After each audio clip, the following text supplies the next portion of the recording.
God gives warning for us to seek Him so that we may live. Oh, grabe yun.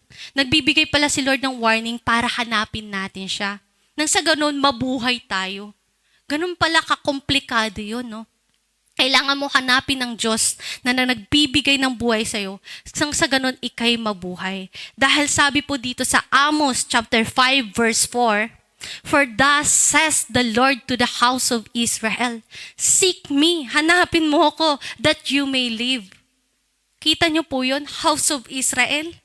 Buong Israel at lahat ng mga taong nakatira at naruroon.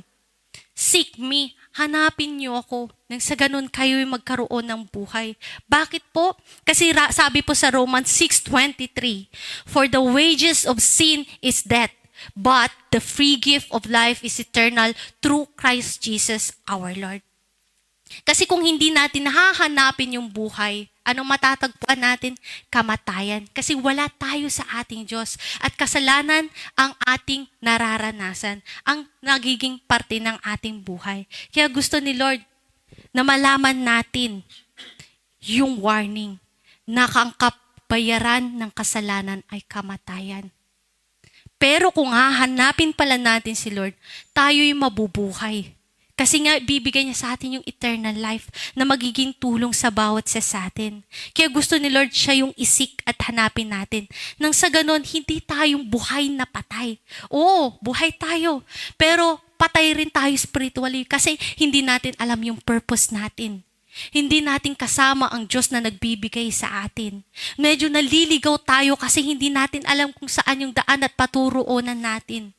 But if we seek God, hinapnap natin ang ating Diyos, siya mismo ang magbibigay buhay at tulong sa bawat isa sa atin.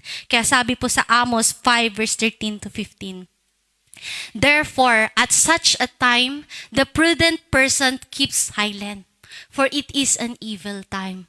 Seek God and not evil, that you may live, and thus may the Lord God of hosts be with you, just as you have said. Hate evil, love good, and establish justice in the gate." Nakita niyo po yun?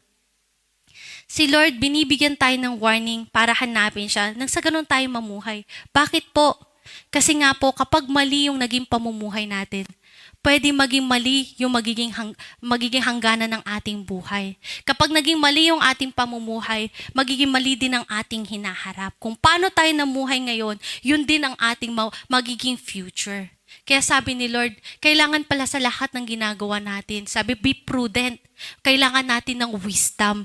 Hindi lamang tayo nire-raise ni Lord ngayon para matutong magsalita, para maging bold. Pero gusto ni Lord na tayo matuto, tumayo, manindig, ng mayroong karunungan. Hindi lamang puro salita. Ito kasi yung truth eh. Ito kasi is be bold, sabi ni Sis Crystal. Kailangan maging matapang ka. Kailangan magsalita ka ng magsalita. Hindi po yun. Sabi po kasi dito, kailangan tayo manindigan, pero kailangan din natin may wisdom ang ating salita. Kasi kapag salita lang ng salita tayo, pwedeng maging kahantungan natin ay kapatayan, kaparusahan, o mga problema. Kaya sabi ni Lord, be prudent. Kailangan natin ng wisdom. Hindi basta salita ng pasalita. Kailangan din natin matutunan na maging silent, manahimik. There are times na kailangan natin magsalita, lumaban. Pero there are times na kailangan din nating manahimik. At malalaman natin kung kailan yung perfect time na yon kapag si Lord mas muna ang ating sinik. Lord, anong sasabihin ko sa oras na to? Lord, anong gagawin ko sa oras na to? At si Lord din ang magbibigay sa atin ng perfect time at the timing na kung saan sasabihin natin yung gusto niyang sabihin. With wisdom.